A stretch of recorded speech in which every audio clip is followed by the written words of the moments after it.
नमस्कार, आप सबका स्वागत है रीजनल साइंस सेंटर भोपाल की इस खास पहल में। जो आप जानते हैं कि पॉडकास्ट के सीरीज़ के माध्यम से हम जाने माने देश दुनिया के बड़े वैज्ञानिकों से आपको रूबरू लाने का या आपसे बात कराने के लिए, मुखातिब होने के लिए हम प्रयास करते रहते हैं। इसी सीरीज़ में आज इस खास एपिसोड में हमारे साथ एक ग्लोबली रिकॉग्नाइज बहुत ही बड़ी थ्योरेटिकल फिजिसिस्ट हैं, प्रोफेसर अशोक सेन। आज हम जानेंगे उनकी स्कूल लाइफ से, कॉलेज लाइफ से, उनकी personal journey, how he has developed his interest in the field of science and in particular in theoretical physics. आप सबको पता है कि regional science centre Bhopal Shyamla hills Bhopal में स्थित है, मध्य प्रदेश में। हमारी council, national council of science museums की एक यूनिट है और इस जनवरी 12 को हमने 31 वर्ष पूरे कर लिए हैं मध्य प्रदेश की सेवा में, विज्ञान के प्रचार प्रसार में, हमारी परिषद की ओर से। तो इस खास पहल में पॉडकास्ट में हमेशा हमारा प्रयास रहता है कि हम वैज्ञानिकों के, एक्सपर्ट्स के, विशेषज्ञों के अंदर से उनकी जो साइंस के प्रति जो उनका इंटरेस्ट है, जो डिवोशन है एंड जो उनका कंट्रीब्यूशन है, वो आप तक लेकर पहुँचें। तो इसी पॉडकास्ट की इस खास पहल में जो आप सबके लिए एक इंस्पायरिंग टावरिंग फिगर है हमारे साथ, प्रोफेसर अशोक सेन, जो वर्तमान में international centre for theoretical sciences TIFR Bengaluru में आप कार्यरत हैं and he has very wide experience in the field of string theory और काफ़ी जगह वो काम किए हैं। उनके इतने लंबे साइंटिफिक करियर में he is the one of the famous names on a global map in the field of string theory. दुनिया में थ्योरेटिकल फिजिक्स में एक सम्मानित नाम है आप। बहुत सारे इंटरनेशनल अवार्ड्स आपको मिल चुके हैं। नेशनल अवार्ड्स, हमारा Padma Bhushan, fundamental physics prizes and fundamental science prizes, Dirac medal and many recognition, but he works because of his passion, dedication, devotion to understand the nature and in particular universe. तो हमारे साथ हमारी आज खास पहल में आपका बहुत बहुत स्वागत है sir. Thank you very much. It is really a nice thing to be here and it's a great honor for me. Thank you, sir. So, sir, we'll start this podcast with your very early, we will go in time जहाँ से आप schooling में थे. So, how you have developed interest, मतलब what was your schooling journey? आप थोड़ा हमारी audience को बताना चाहेंगे? Well, in school, as a reasonable student, I'll not say that as a good student, meaning I never stood first in the class, for example. And I was interested in mathematics, so that probably was the early sign that of eventually doing science. And my father was teaching physics in a college, so that also influenced me to some extent. And the other thing that influenced me was that in that time, Calcutta, where I was growing up, had a culture of science, that most students who stood among the first 10 in the higher secondary exam went into physics. So that certainly influenced me a lot. Oh, that means your schooling, your personal interest in mathematics. So because since you have mentioned your father, he was a teacher Yes. of physics. So थोड़ा सा मैं आपसे ये जानना चाहूँगा, is your father was also instrumental indirectly or in subconscious mind, because of that your maths and physics became your future journey? Probably, it's hard to say what would have happened if I had somebody else as my father, right? But certainly the fact that he was a physics teacher influenced me, I think, in the school. So at what time you have thought ki you want to go in deeper physics, like a theoretical physics? It's very interesting to know theoretical physics is actually unraveling the very fundamental constituents of our matter on which you are working, because wherever we are finding some changes and some missing explanation by the standard model, which we all know, the very well accepted model in the physics, and now people are working globally in string theory, and you are one of the biggest name in the field, sir. So how you have shifted this interest? मतलब physics जो आपका एक motivational रहा है, आपने BSc किया है and slowly you have realized one fine day और may be because of your gradual learning of the subject कि this is the area which I like the most और मैं इस फील्ड में काम करना चाहता हूँ, बिकॉज बहुत से स्कूल स्टूडेंट्स इस प्रोग्राम को देखते हैं, कॉलेज के students, so they can also relate. That's why I'm asking this one. Yeah, I think it was very gradual because somehow I had the idea when I was in school that I want to become a scientist, but I had no idea what science was about. Meaning, I only knew that there are scientists because we had heroes in Bengal, right? S.N. Bose and M.N. Saha. They are all people who you looked up to. and then I think I went to Presidency College for my bachelor's and then to IIT Kanpur for my master's. In IIT Kanpur, at least I got to know something about the field which interested me, the field of elementary particle physics. Ultimately, I was also interested in gravity. Then I went for my PhD to Stony Brook. There again, I worked on elementary particle physics, not on string theory. And I think my interest to string theory really shifted during my postdoctoral years. After I got my PhD, I went to Fermilab, and that's where I started working on string theory, because it seemed like that was the only candidate for a quantum theory of gravity. That's what. So you mentioned some book also, and so did some inspiring figures, sir? क्या आपके अंदर ये भी passion के साथ laser time था कि other than core subject book of physics, इन जो पॉपुलर साइंस बुक्स हैं, एनी बुक आपको लगता है कि आपको इंस्पायर करने में या उस फील्ड को समझने में या इम्पोर्टेंट रही, ऐसी कोई जर्नी आईआईटी कानपुर या आप स्टोनी ब्रुक में भी यूएस में भी आपने स्टडी की है, sir, if I am not wrong, and then you are saying Fermilab में पोस्ट डॉक, तो इस दौरान कुछ ऐसी चीज़ें रही हैं जो कोर्स सब्जेक्ट्स के अलावा भी आपको बड़ा eye opener rahi hai about your subject? Yeah, I think there was no eye opener, but when I was in school, I had a cousin.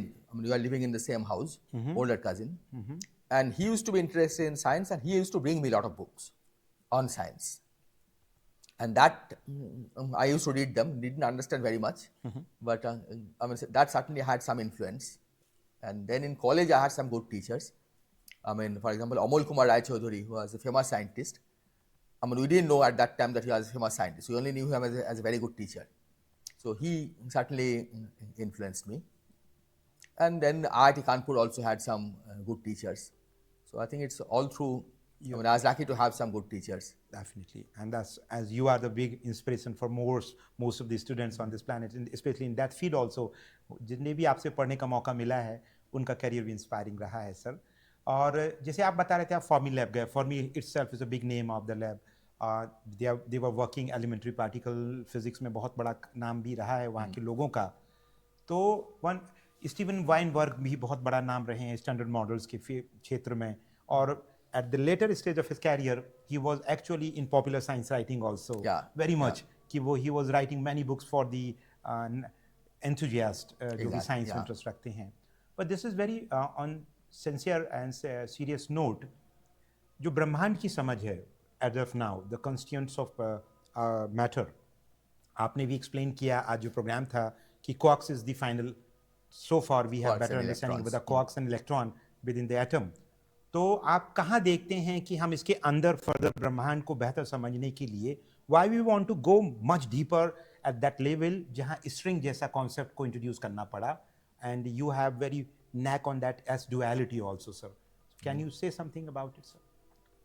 Yeah, so the main issue that we are facing now is that we have a very good theory of elementary particles, and it explains most physics about most of what we see about elementary particles, but it doesn't explain gravity. And we know that gravity is one of the forces of nature, and any fundamental theory has to explain all forces, and the standard methods don't seem to work for gravity. And that's where string theory comes in. I mean, in string theory, the idea is that each elementary particle actually is not a particle, but it's a very, very tiny string. It's so small that we don't see it today. But one of the indirect consequences of this theory is that gravity is automatic. It automatically emerges out of string theory. And that's one of the main reasons why we try to study string theory. It's still not a final word, because in string theory, one of the problems in string theory is that the laws are unique. I mean, you cannot change the laws. So if you have a theory, then it has to not only give gravity, but it has to give all the elementary particles and all the forces that we see in nature. And while we have gone reasonably close to that goal, we have not reached the destination yet. So I think there is still a lot of the ways to travel. Work in progress. Work in progress, yeah. With the human quest. That's right, yeah. That we are looking up to the universe. Yes. But on the same note, I have now one, what I'm thinking, unification के बारे में हम जितना बात कर रहे हैं कि we want to have a grand design, one equation to explain the whole governing science, ये इंसान की प्रेफरेंसेस हैं एज ए ह्यूमन, और एक्चुअल में या यूनिवर्स में एग्जिस्ट करता होगा? Universe has this grand design कि इट कैन कन्वर्ट और can unify all four forces. तो what do you think sir, it's a human mind quest to actually make four into one we are trying to see, और ब्रह्मांड भी इस चीज को support करता होगा कि नहीं? How do you see that this perspective? I think it's not just human mind, because one can certainly think of questions where gravity will become important. It's not that it's nice to combine gravity with other forces. That imagine that you are colliding two electrons and you want to know what happens when you collide two electrons. Okay. At present, the gravitational force is very, very weak. Right, so you cannot feel it in the collision of two electrons. But since gravity couples to energy, if we had made the electrons very, very energetic, then gravity will become as important as other forces. Okay. So if somebody asks the question, what would happen if you have very, very highly energetic electrons and collide them? Okay. We cannot explain the result without taking into account the effect of gravity. Okay. Right? And one of the things that we do want, right, it's not just human preference, is that any question that you can think of asking, you should be able to provide an answer. Oh. Okay? Because someday somebody may do that experiment. Even though we cannot, get the answer today. Okay. Right? Eventually, you should be able to get the answer, and that is not possible with current understanding, because even if we collide two particles at very high energy, we know that the gravitational force will become important, but our current understanding doesn't allow you to describe that situation. So on that note, sir, because you have absorbed very closely this theoretical framework of this work, so Large Hadron Collider is a very famous scientific experiment. As we all know, India is also a mega partner in that. That is very much in Europe, in Switzerland, and must say in France border. LSC. So you are saying elementary particles. So we are also colliding particles on higher energy scale, and they have upgraded also. So how do you see that in experiment like that LSC, or maybe upcoming technology which you are seeing in foreseeable future, when we are equipped with going further below 10 raised to power minus 17 centimeter. We have explored so far 10 to the minus 17 centimeter. But expectation is minus 33 or minus 33 centimeter. Minus 35 meters. So technology is not existing to understand that level. Exactly. Yeah. So what is your view on LSC's contribution in this elementary particle physics? I think it has been enormous. First of all, they discovered the Higgs particle, which was one of the predictions of the current theory, standard model, and which remained unverified for many years. The standard model was formulated in the late 60s, and this was discovered only in 2012. Okay. But nevertheless, the theory predicted it and it had to exist. Without the Higgs particle, the whole theory would have fallen through. So that was the biggest moment. That was one of the biggest moments. But also, I think it has the contribution that is not appreciated is the slow build-up. They have tested standard models to such an accuracy, and it still works. And that is a big surprise. Normally people don't give too much credit to positive results, right? When you do an experiment to a very, very high degree of accuracy and you confirm a theory, right? That's a very big contribution, even though it's not well appreciated always. Yeah. Right? Because you are just confirming something that you already know. And that's really beautiful thing. And on that note, I don't know how I can put it, but if you can shed light on this matter, Einstein predicted gravitational wave, and very long way. After 100 years, we succeeded. Maybe the same kind of experimental testification. Exactly. And then gravitational wave physics is a new dimension for most of the people now. India is also taking very serious part on that research area. So how do you see or correlate these two things? As you beautifully put those words, LSC has provided us to understand standard models beauty as at this juncture of time when testification or the results actually supported the very idea of that theory has proposed. At the same thing, Einstein's gravitational wave physics understanding, later on many people worked on it, and then Kip Thorne and others, they actually early people, they started this experimentation device, and later on they tested also on a bigger scale with Louisiana and I'm forgetting the other detector institute across the US. So then India is now also coming up I think in Maharashtra. Lego is coming up. So how do you see that? Whether these will also be a very crucial steps towards understanding or establishing relation with the string theory or such strong foundation in physics? Yeah, I think the gravitational waves by themselves will not test string theory probably because it's a part of Einstein's general relativity. But what it will do is that it will give us tools to see the universe, part of the universe or universe in a way that you haven't studied it before. Right? It may give, for example, a view on what happens at very early universe. Okay, sir. Okay? And that may indirectly give us idea about the fundamental physics. Okay, because in the early universe, particles are colliding at very high energy, and if you can get some information about such high energy collisions in the early universe from observation of gravitational waves that they produced then, and then they'll be observed today, that could in principle contribute. Okay. Right? It's still not known to what extent it can support. But I think one of the lessons to learn from here is that when Einstein predicted gravitational wave, he said that they will never be seen. It's so small that they will never be seen. And we think of it the same way as strings, for example, that they are so small that we'll never be able to see such distances. But one shouldn't underestimate human capability, that how much we can improve, right? And maybe 100 years from now, people will be laughing at us saying that these people thought that it will never be seen. Oh my goodness, what a beautiful, portrayal by you, sir. कि we thought as a human being कि हो सकता है ये possibility ना हो near future में, but how technology and human quest, brain actually made it possible, maybe in a longer time frame. But इसी बात पे आपसे बड़ा जिम्मेदारी के साथ, sincerity के साथ, because so much buzz is about AI, but reality is all more deeper and very responsible also. We are living in the era when technology is taking bigger shape, and exponentially artificial intelligence is going to be a very important part of understanding some challenging problems of physics, or maybe fundamental sciences, or maybe in particular biological sciences, which is very much needed for us. So on that particular note, how do you see that the role of artificial intelligence and quantum computing can be a very important resources in coming years for these challenging problems, where you are saying that, sir, कि अभी हो सकता है वो हम technology बना लें, but कितना समय लगेगा वी डोंट नो. सो क्या ये सब चीजें वो स्पीड अप एक्सपेडाइट कर सकती हैं प्रोसेस को? Certainly, I think both artificial intelligence and quantum computing, and maybe quantum computing will also help artificial intelligence because it is computing after all. Right? Yeah. So, and they are tools, and we should be able to use them, right? And people have already started using. At least in string theory, I know that there are many people. One of the challenging problems of string theory is that you have a big landscape of phases of string theory, and we have to look for the correct one, which describes what we see in nature. And people are now using tools of artificial intelligence to look for such newer phases of string theory and study their properties.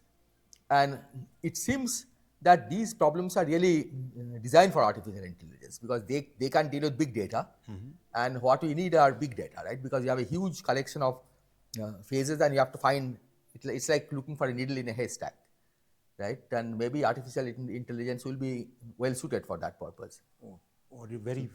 So I think any new technology, we shouldn't be afraid. We should just make use of it, right? See what we can get out of it. Very well put up by you, sir. And as you are suggesting that LSC is producing huge amount of data in gigabits. They are storing data, and gravitational wave physics based this LIGO is also supposed in coming years will be more stronger, better accuracy, will be having more data. Exactly. So this data, as you said, big data. So all other such experimental data may contribute. Exactly. Yes. LHC is already using artificial intelligence in an essential way to analyze their data because they have so much data that it's very hard to analyze it by individual humans. Yeah. Right. So they use artificial intelligence to sort out data, see what could be what could have possible interesting signals, and then they let humans analyze those. Oh, thank you. And thank you so much for coming up on this particular area also. And at the very end, we will have a few questions and discussions on some topics, sir. When you actually received an email or maybe communication from the fundamental science prizes organizations, and when you were working on core physics here in India, theoretical physics, and then you are the first, if I'm not wrong, because I have one among the first, but at the first initial years, you were 9 people got Yeah. The first year, so I was one of them. One of them. So how you have actually felt on that day, because science can give you hope, and at the same time your mathematics core understanding about your maths and subject can take you to the next level to actually contribute to the field of sciences, especially in your case string theory or maybe theoretical physics, but for a general mass, a joy of satisfaction ki still we have a big hope to work even more harder in coming years. Yeah, so at least I was very surprised when I first heard about it. I mean, it was first one of my colleagues from Princeton called me. Princeton University. Princeton University, yeah, that there is a new prize being set up and somebody will give you a call. And he set up the time for the call. Otherwise, I wouldn't have even believed or taken the call. And then I was very surprised to get the news. Thank you. Thank you, sir. So on that, चलते चलते आपसे ये बात जानना चाहेंगे कि जो बहुत से स्कूल और कॉलेजेस में बच्चे हैं जो साइंस में as in this 21st century when our country is growing very fast, we are coming up with good institutions, big networking. आप भी इतना बिजी होने के बाद पब्लिक इंटरेक्शंस में ये पार्टिसिपेट कर रहे हैं सर. सो आपको कैसा लगता है बच्चों के लिए क्या मैसेज है साइंस के लिए सर? मैं साइंस इन जनरल मतलब anything related to science. So I'd say that one of the things that science needs is a good understanding of the basics. So you should try to make sure that you understand what you read. It's not necessary to read a lot, but whatever you read, you should try to understand, and you should be able to clearly distinguish between what you know and what you don't know, or what you understand and what you don't understand. So this is about how you study science seriously. But in parallel, you should also try to explore what is happening. Right, and for that you can attend talks, you can visit science centers, you can just generally be in contact with science outside your curriculum. Right? Because after all, science is everywhere, right? Everything that you do at home is in some sense science. It has some scientific basis. Right? So one should try to develop a scientific spirit that you don't have to see science everywhere, but at least if a decision has to be made on anything, you should try to see whether what is a rational decision, and that's essentially the law of science, that you have to try to make a rational choice at every stage.